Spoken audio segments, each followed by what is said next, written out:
We've got a bunch more Foundation spoilers to look at, some really cool cards across the board, and I want to touch on a few reprint announcements that I think are going to be very interesting for Standard, so let's jump into the video.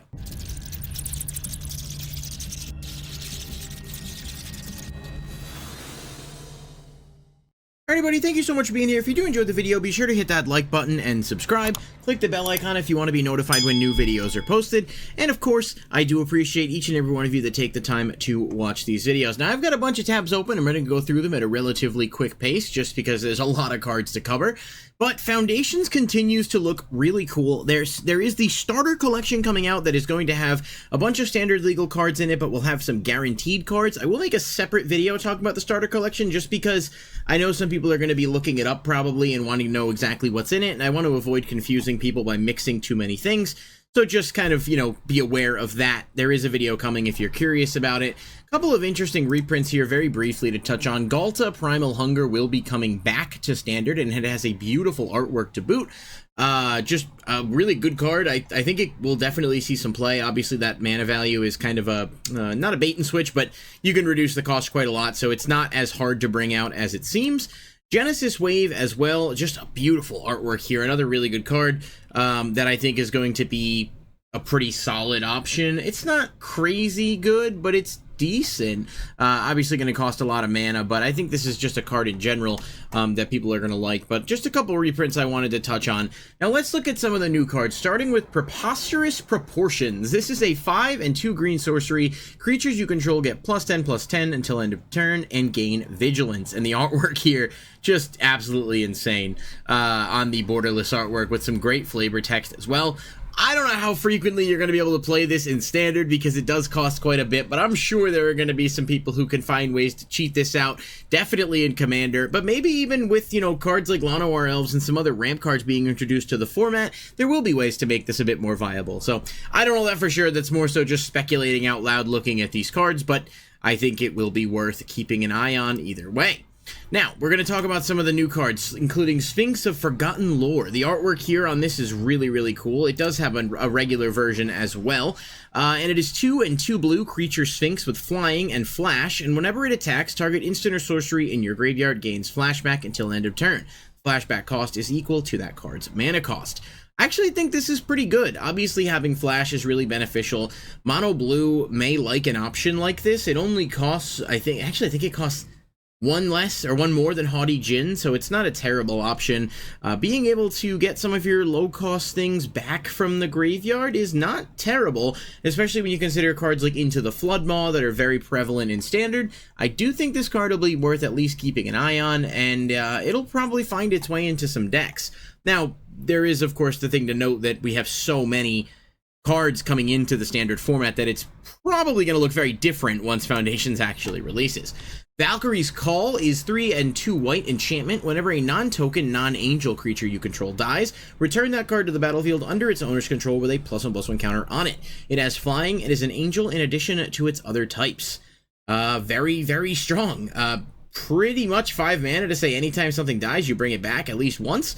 This is just a really powerful card in general. I think especially in Commander, there are going to be a million ways to utilize this, but even in Standard, especially with cards like Giada coming back into the format, and there being a lot of Angel support, I don't see why you wouldn't want to play this card in tandem with things like Giada. Obviously, you don't want to play it with just a bunch of Angels, because then you're not going to get any value when they're brought back, but there are definitely going to be ways to utilize this. Obviously, White loves enchantments, and there are cards that reduce the cost of enchantments or cheat them out, and this is only 5, so if you drop it down to 4 or 3, you're talking about a very good amount of mana, like investing mana for a very good return.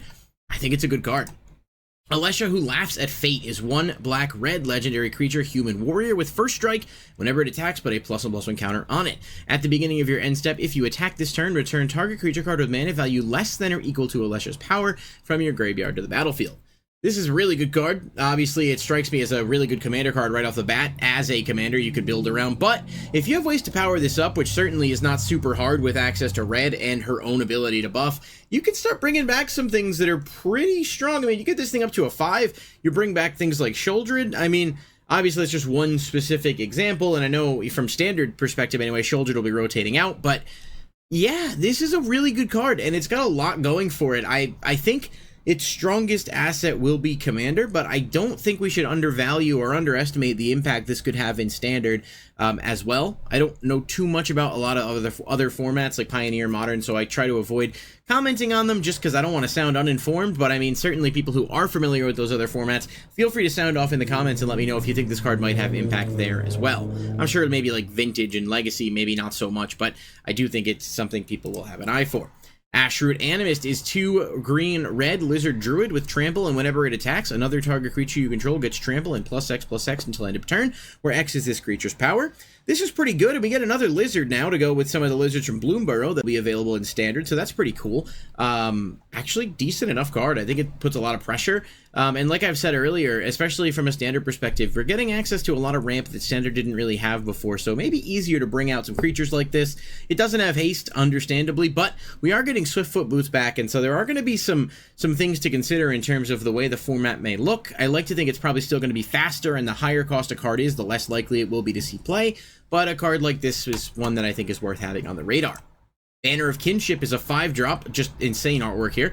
It's an artifact that when it enters, you choose a creature type. It enters with a fellowship counter on it for each creature you control of the chosen type. Creatures you control of the chosen type get +1/+1 for each fellowship counter on this artifact. So it's a variant of sorts of Vanquisher's Banner, some of those other Kindred cards. It's perhaps not amazing in Standard specifically, just because of its cost. Obviously, think of decks like Rabbits that could really use this to get aggressive. But maybe if some of the more Kindred archetypes do come back to the forefront with some of the new things we're seeing, it could be good there too. But I think this is a neat card, and obviously being an artifact has a lot working for it. It's not legendary, so you can put copies of it out. If you're playing a token spam deck that has a bunch of low cost creatures that all share a type, you could buff them up pretty insane with this card, so I like it. Electro Duplicate is 2 in a red sorcery. Create a token that's a copy of target creature you control, except it has haste, and at the beginning of the end step, sacrifice this token. It has flashback, 2 in a red. Very similar to, I think, Molten Duplication that came out in the Big Score set for Outlaws. I don't remember if that was an instant. I guess we'll just look live. Whatever. Let's see.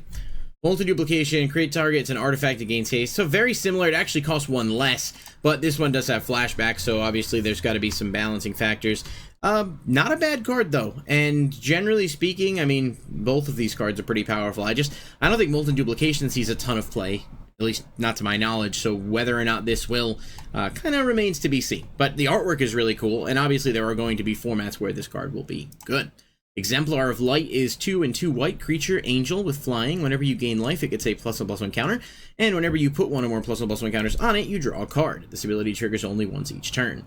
This is just good in general. The draw power is good if you're playing things with counters. It's not hard to life gain, especially in any format, really. I mean, white has a billion cards that life gain, so this is a pretty good card. The flying, the 3/3, the ability to buff it up and get some resources. Plus, in Commander, it functions very similar to Valgavoth, where like you can go around the table and each turn put counters on it if you have different ways to gain life during the opponent's turn with something like Soul Warden. It's a pretty good card. Faerie Trickster is 3 and a blue with flash and flying, and you may cast spells as though they had flash. Just a good card. I mean, there's not really too much to say beyond that. It's powerful. I don't think it's broken, but it's a really good utility card that can do a lot and doesn't cost a ton and can really kind of set you up for some powerful plays, especially being able to cast sorceries and stuff at instant speed is going to be nice. Again, it's not a card I can dive too deep into right now and just say it's going to be great in this, but yeah, it's pretty good. So it having flash is also definitely a benefit because you can, if you have a lot of mana saved up, you can definitely kind of get things rolling during another player's turn. Homunculus Horde is 3 and a blue, a creature Homunculus. Whenever you draw your second card each turn, create a token that's a copy of this creature. Obviously, the more of these you have out, the better.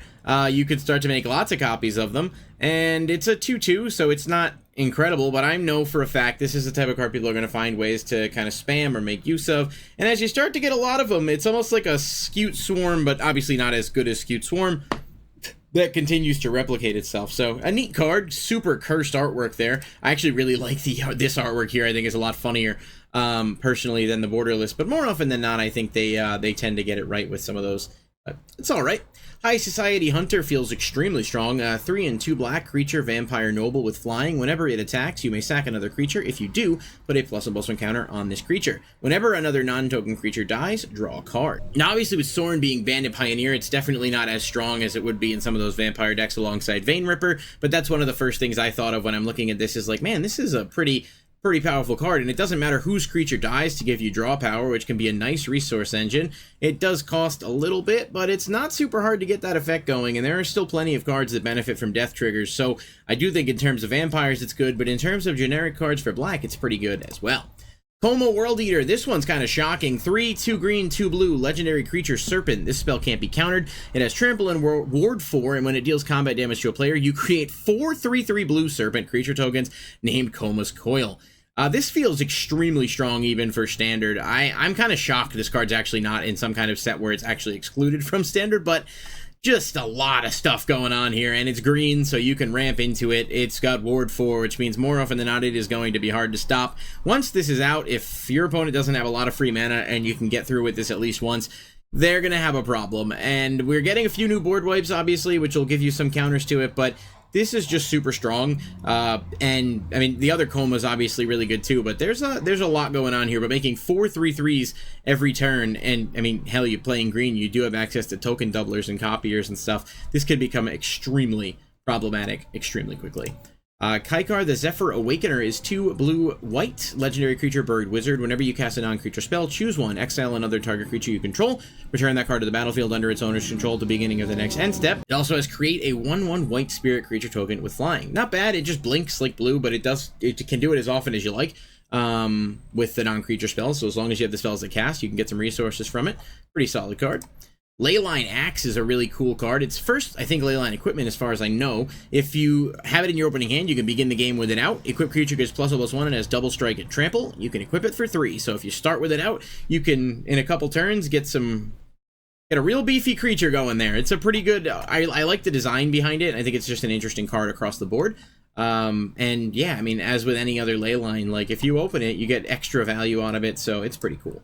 Lunar Insight is 2 and a blue sorcery. Draw a card for each different mana value among non-land permanents you control. It's a really good card in certain decks. Obviously, you have to have a lot of variance amongst your mana to really make it work, but I don't think that's super hard to do for a lot of people. Just a good card in the right place. And finally, Mossborn Hydra is 2 and a green with trample. It enters with a +1/+1 counter and has landfall. Whenever a land you control enters, double the number of +1/+1 counters on this creature. So you have it out, you play a land, it gets 2, and then you play, say, a fetch land, it goes from 2 to 4, etc. Also works really well with cards like Bristly Bill, which are also legal in Standard, and you know, Hydras are going to love this. But in general, for 3 mana, this, you know, you get a couple of these out early, and you can get some counters on it. You're looking at some powerful creatures that you know, aren't going to necessarily be as easy to get over unless your opponent's playing a deck heavy with removal, which obviously some decks do, but some of those cards are going to be rotating out, including Cut Down, which is a really fucking annoying card, you know, for Standard anyhow. So this card's likely to have an impact there in some, you know, sort of green aggro, but I mean, there's so many moving parts to this to see what the format actually shakes up like, and how so many of these new cards are going to interact with each other, and with the existing decks in Standard in general. So if you're someone who's looking to get into Standard, Foundations has a lot to offer, but other formats are going to get a lot of value out of the set too, and I think that's a good thing for everybody. So yeah, I know I kind of went through this. I tried to be as quick and concise as I could while also giving, you know, attentive time to each big card. As always, I don't usually cover commons and uncommons unless they're noteworthy, because it's just videos would go on forever. But you can check all of those out on the card image gallery on Wizard's site. Let me know what you think of these cards we've talked about today and where you stand on Foundations after all of this. I'll catch you guys in the next video. Peace.